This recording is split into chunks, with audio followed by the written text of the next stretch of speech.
There was a movie in the late 90s starring Brad Pitt as a guy named Heinrich Harrer, last name Harrer. He too was SS, and he was more deeply involved with the Dalai Lama. Tell us about Heinrich Harrer and perhaps the difference between the celluloid Heinrich Harrer as portrayed by Brad Pitt and the remarkable covert reality of Heinrich Harrer as you have set it forth in the legacy. Well, I've been fascinated by Harrer for a long time. I have, I think, a first edition of his book, 7 Years in Tibet, that I read years and years ago, and was not aware of the entire story at the time. Of course, nobody was. Harrer was a mountaineer. He became famous as a mountain climber.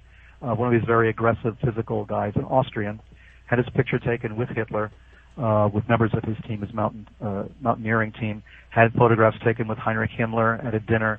Harrer was a golden boy of the Third Reich, showing that what remarkable specimens the SS was producing. So here was a young blonde SS officer who then is captured behind enemy lines in India. The cover story is he was going mountaineering again. He was going to climb some kind of mountain in the border between India and Tibet, and was captured by the British when the war broke out, spent some time in a prison camp, and eventually he and a friend, Peter Aufschneider, they escaped from the prisoner of war camp, and made their way mostly by foot through the mountains, across the passes, and into Tibet, where, to make a long story short, Heinrich Harrer became a kind of tutor to the young Dalai Lama, who's sort of a pubescent teen at this point, and he becomes the tutor to the Dalai Lama. He's befriended by the Dalai Lama. He introduces the Dalai Lama to the Western world in general, to radio, to movies, to all sorts of things that the Dalai Lama would not ordinarily have been introduced to. And here's a guy who's telling him all about this and telling him all of these stories. That's the pleasant story that we're given in Heinrich Harrer's book, in which he makes no mention of the fact that he was a member of the SS. And not only, as we find out later, was he a member of the SS, he was also a member of the SA, of the Sturmabteilung, the stormtroopers. This was a devoted Nazi, an Austrian Nazi. Austria has given us some of the most virulent Nazis, more than Germany. Of course, Austria gave us Hitler. Austria is the country where you find a lot of the very doctrinaire, very ideological Nazis coming from, and Harrer was no exception.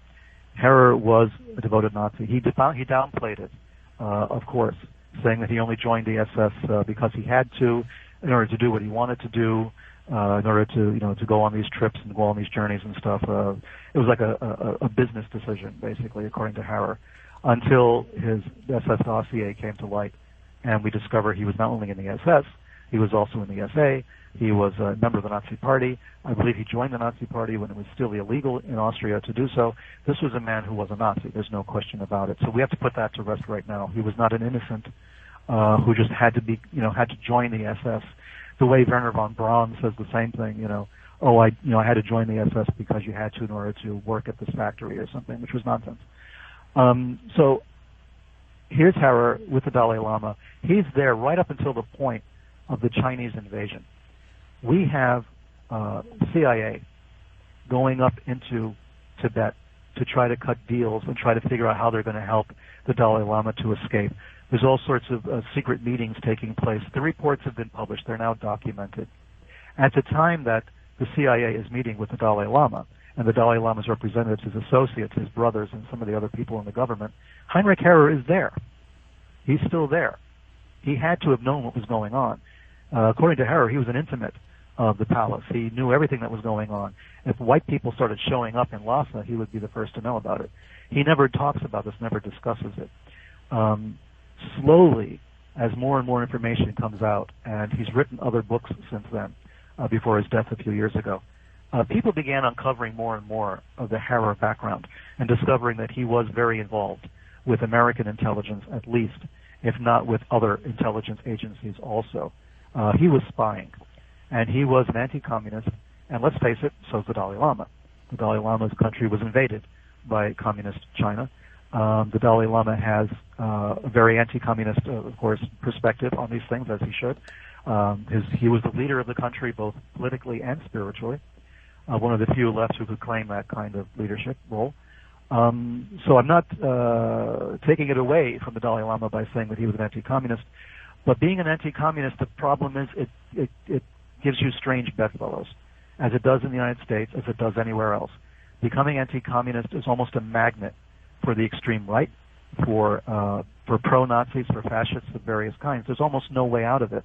It's very hard to take the middle path and have a high moral ground and saying, well, I'm anti-communist and I'm anti-Nazi at the same time. It's easier to be one or the other. Many of our American politicians have been sacrificed because they wanted to walk the middle path and a plague on both your houses.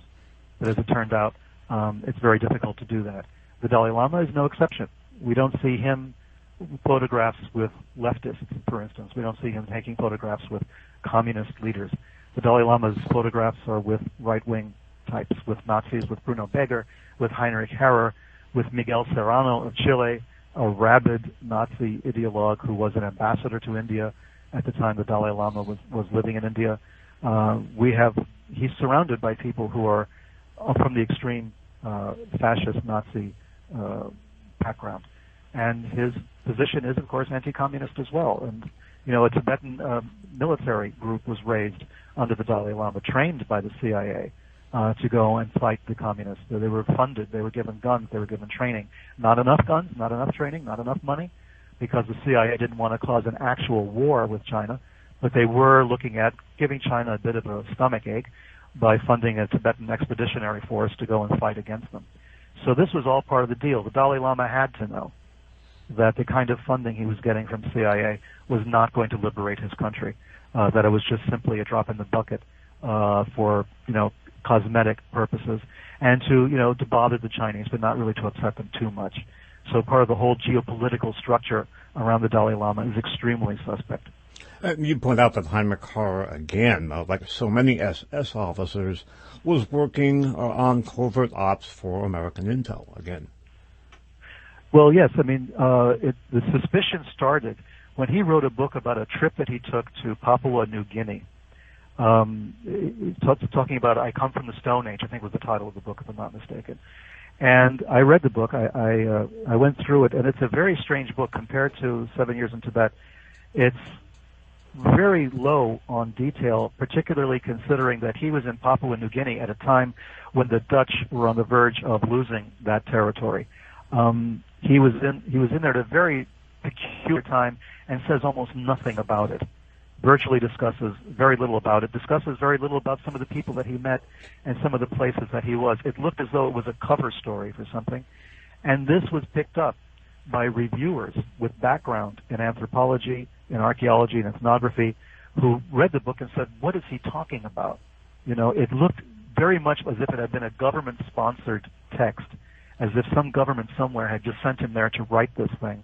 And it had nothing to do with anything in particular. It was not one of his more successful books, but the suspicion was brought out at that point that maybe he was an intelligence operative.